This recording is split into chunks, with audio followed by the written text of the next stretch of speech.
Yo, what's up? This is JDPEX. Welcome sa ating another video. Dito sa ating video ay tuturuan ko na kayo kung paano nga ba kinoconnect itong Mbabe chocolate natin dito sa ating Mbabe Tank Pro natin. Dito sa ating video ay may dalawa ko ituturo sa inyo. Una ay yung preset mode natin, pangalawa yung stamp mode natin. Pero may paalala lamang ko sa inyo na dapat ninyong malaman muna. Ano itong paalala na ito? Kung isa kang MK20 or MK300 users, kung naghahanap ka din ng mga video tutorial or nagre-request ka rin ng Mbabe chocolate sa inyong MK20 or MK300, hindi nyo na po kailangan mag-request pa or gumawa pa ako ng video about dyan dahil kung ano yung gagawin natin dito sa ating Tank Pro ay parehas lamang po sila.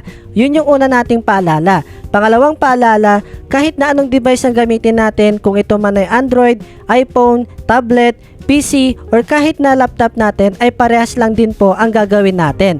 Ito, by the way, nakasaksak nga pala itong microphone ko dito sa ating Tank Pro. So kapag gagamit tayo dito ng mga effects mamaya, magkakaroon din ng vocal effects yung boses ko mamaya kasi nakadirect na tayo sa ating cellphone. Ayan, para mano rin natin, matest din natin yung stamp mode mamaya yung mga effects natin. So, yun, tara, umpisa na natin.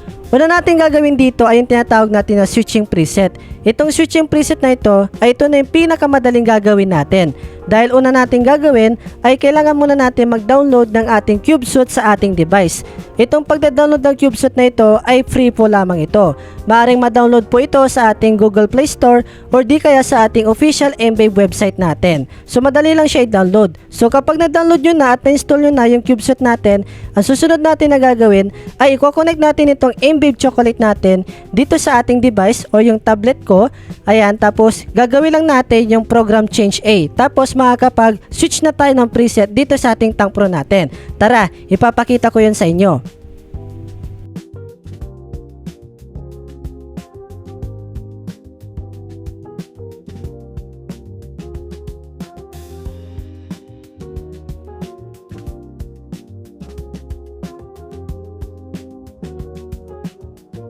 Ayan, tapos na natin gawin yung program change A natin dito sa ating Mbabe chocolate natin. Ngayon, susunod naman natin na gagawin ay i-connect natin itong Tank Pro natin dito sa ating Mbabe chocolate. So, ipe-press hold lang natin itong home button hanggang sa mag-pop up yung Bluetooth ni Tank Pro. Ayan, makikita nyo rin dito sa ating Mbabe chocolate ay paired na silang dalawa. But as you can see naman sa ating Tank Pro, ang nangyayari sa kanya ay nagbi-blink ang kanyang Bluetooth function. Pero don't worry kasi paired na po yan dalawa. So based on my observation ay ganito po yung nangyayari sa aking Tank Pro kahit na connected naman na po silang dalawa. So I don't know kung ganito rin ba yung mararanasan ninyo or ako lang ba. So hopefully maayos ito ni Mbabe sa next future update na firmware natin, okay? So tara, testingin na natin na mag-switch ng mga preset gamit ang ating Mbabe chocolate natin. So paalala lamang po, so nakakonect itong dynamic microphone ko dito sa ating Tank Pro natin kaya magkakaroon talaga ng vocal effects itong boses natin or sabihin na lang may konting cut or delay, depende, no? So tara, umpisa natin. So nasa bank 1 tayo, so ito yung magsisilbing mga presets natin. So try natin tong B. Ayan, letter C, letter D. Ayan. Ayan, as you can see, based on my experience, grabe ang kanyang latency. So makikita nyo naman kanina, ayan o, may latency siya, diba? O diba, kapag lilipat tayo, hindi agad siya pumupunta dun sa preset na tatapakan natin or gagamitin natin. So para sa akin, ang suggestion ko sa inyo, ito na lang po ang gagamitin nyo pang switch na mga preset. Kasi parang tangji lang itong gagawin natin sa Mbabe chocolate natin. Ito, tignan nyo, kapag lilipat tayo ng other banks, ay ito, ganun lang din, pagsasabay natin yung C and D. Tapos, so pupunta ka na sa other banks natin or preset. Ayan, nagkakaroon na tayo ng effect sa ating boses. Kasi nga, ayun, gumagamit tayo dito ng vocal effects natin si Tank Pro natin. So, balik tayo dun sa bank 1 natin. O, ayan. So, ganun siya. So, my suggestion is, ayun, ganito na lang yung ano ninyo, switch yung preset ninyo, tapos si Mbabe chocolate na lang yung stamp mode natin. But since pag-uusapan na natin si stamp mode, paano nga ba ito ginagawa itong stamp mode na ito? Ito, may papaalala ulit ako sa inyo. Punta muna tayo sa global settings si Tank Pro. Ayan, hold nyo lang yung power knob, tapos punta tayo sa MIDI. Dito sa ating MIDI, may dalawang klaseng lalabas dyan at pagpipilian natin. So una, yung CC preferences, pangalawa, yung PC mapping natin. Dito naman sa PC mapping, dito bubungad yung mga listahan ng mga preset natin. Dito naman tayo pipili kung ang gusto mong kontrolin sa inyong Mbabe chocolate ay yung mga preset mo. But since pwede naman natin siya gawin sa ating program change A kanina, so hindi na natin yun gagawin. Bale, ang focus na lang natin dito ay yung stamp mode. Kapag gusto nyo mag-stamp mode, dito kayo titingin or yung sa guide natin, sa CC preferences natin. Ayan. So, ito yung bubungad sa inyo. Itong function na yan, dito po natin makikita yung mga pwede natin kontrolin. Ayan, meron tayong mga drum, mga looper, at iba pa. But since ang pinaka most requested dinyo ay itong mga effects natin, magpo-focus lang muna tayo dito sa effects natin. At dito naman sa CC natin or yung single digit natin or single number, lagi nyo tatandaan na itong mga ito ay data 1 palagi. It's either bank A or bank B.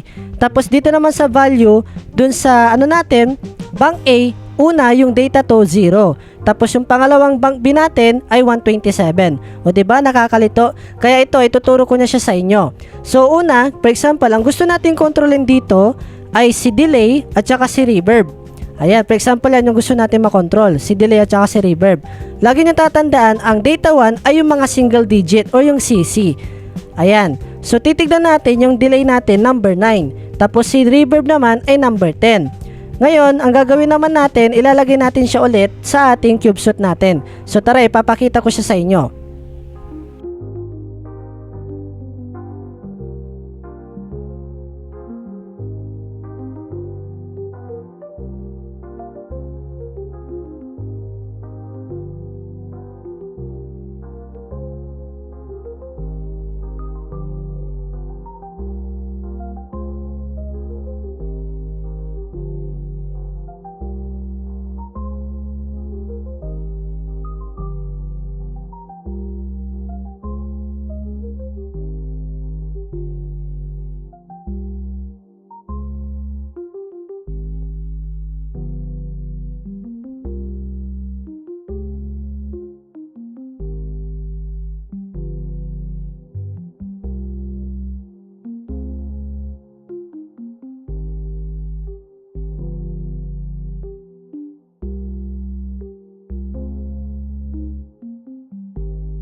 Ayan, tapos na natin mailagay ang ating delay at saka reverb dito sa ating M-Babe Chocolate natin.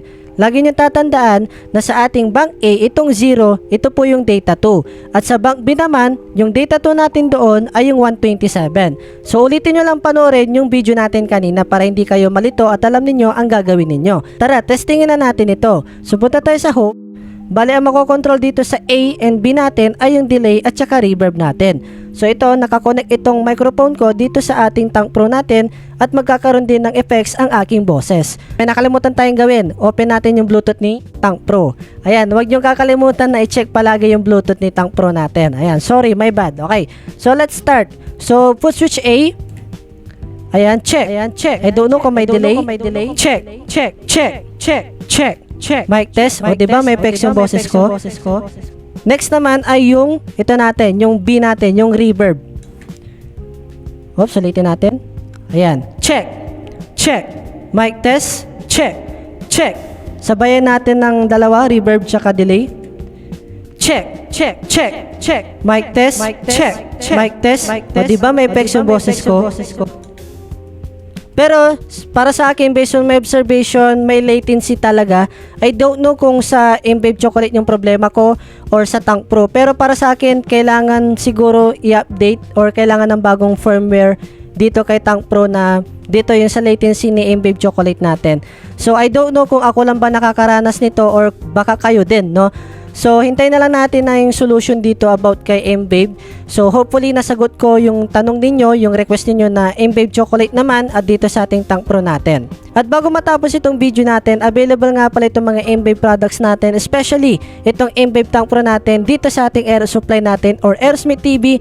At syempre, huwag niyong kakalimutan gumamit ang voucher code natin na GDPEX para makakuha kayo ng discount. Kung may natutunan kayo dito sa ating video, huwag niyong kakalimutan mag-react, mag-share, at syempre mag-follow na rin sa aking mga social platforms para updated kayo palagi sa aking mga susunod na bagong video.